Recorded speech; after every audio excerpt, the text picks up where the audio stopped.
Okay guys, I think I might have figured it out. So if you look at the difference between the mounts, see how small this mount is? See how big this mount is? Just like Flyrider said, um, in this last video I posted today, I showed you guys that one was bigger, but I just made this a whole another inch bigger and this a whole another inch smaller. So now this top air arm is right about 17 inches in length. See, let's look at this really quick. Open this part. So we can see that, just a sec, let's do it from this view, that from this center hole to this center hole, it's 2.5 inches. Now, if we look at the other mount, this one, let's open it up. Also, look at the sketch. It's 5.5. So that's 3 inches bigger than the other one. 3 inches bigger. Now, let's look at camber. What kind of camber we're seeing. So right now, as you can see, I can pull this all the way down. I can try to pull it all the way down, and that's the farthest it will go. This is actually a FOA coilover shock.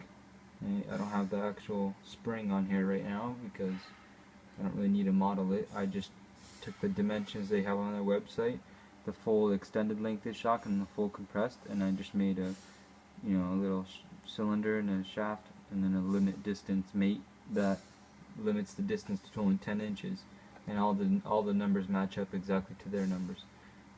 Okay, so let's look at the camber right now. So let me hide this tire right now really quick. Make sure this is fully down to see what the camber is at the bottom. Start a sketch really quick. I'm going to draw a line off the hub. Now, we'll draw a line off the hub. Let's see.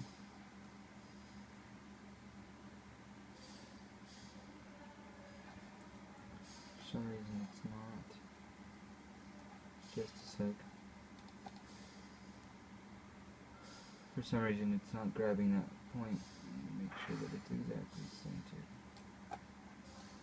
Perfectly straight. Make the A arm fully extended. It's not right height, that's just the fully extended, the farthest the shock lets it go.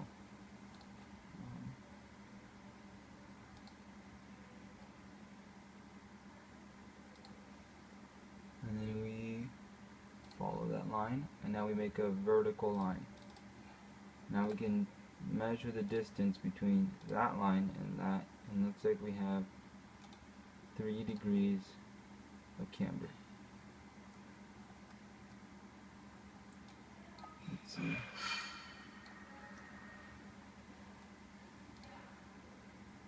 So we have 3.01 degrees. So there's a long decimal behind there, but we have 3 degrees of camber. Let's close the sketch. Now let's fully compress the suspension to however far the shock lets us go. Let's start a new sketch, and let's see what kind of camber we have now. Now I don't know too much about suspension, but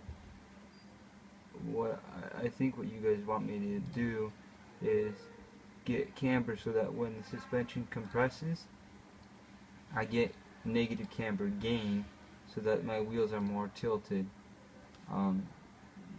following the body roll. So right now we have 4.6 29,220,35 degrees of camber. So basically we have 4.6 degrees of camber. 4.6 degrees. In the most recent forum post that I posted for you guys, this A-arm, the inner A-arm mount is actually an inch shorter, and the A-arm is an inch longer. So I'm not exactly sure what you guys. I think that's what you guys want me to do. I'm more of a visual person. Whoa. Okay, fix that. Hopefully that doesn't happen when I'm driving. I'm just kidding. So basically what I think you guys want me to do is that, and I'm not getting, I have the proper KPI angle from through this bolt, which is hidden right there, through that bolt, and it's coming up to exactly 0.7 of an inch, so it's almost 3/4 of an inch, and so that looks right. So I mean, let me know if the camber's right, and then I have no idea how much caster I need to add, but I can add I can add up to 10 degrees of caster. Just let me know how much to add, and I can add that really easily. And then I'm not exactly sure how much. I mean, not how much, but how. Well, we'll figure that out later. But that is not going to work in the real world. The shot cannot go through the air. But I mean, let me know if it all works out. This was the old A-arm setup, but I mean, there's no hub in here, which I just deleted the hubs for now. Yeah, just let me know if I'm right or wrong. I'll show you guys a few more different views of the setup. Let me hide this for you guys so you guys can see the actual hub. I modeled this hub up, reverse engineering or whatever, got a caliper and measured every single thing and made it exactly the same. You can hide this. Oops, that's the bearing part that it spins around. You can hide this. There's the rings it slides around. Those are actually supposed to be part of the deal. It's supposed to hide together. So let's see.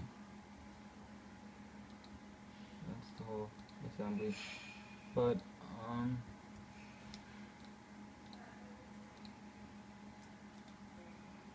just hide all that. Now we're left is that stub, that CV. The CV cup is supposed to be right here, but it's just a stub. Yeah. Well, let me know if I'm on the right track.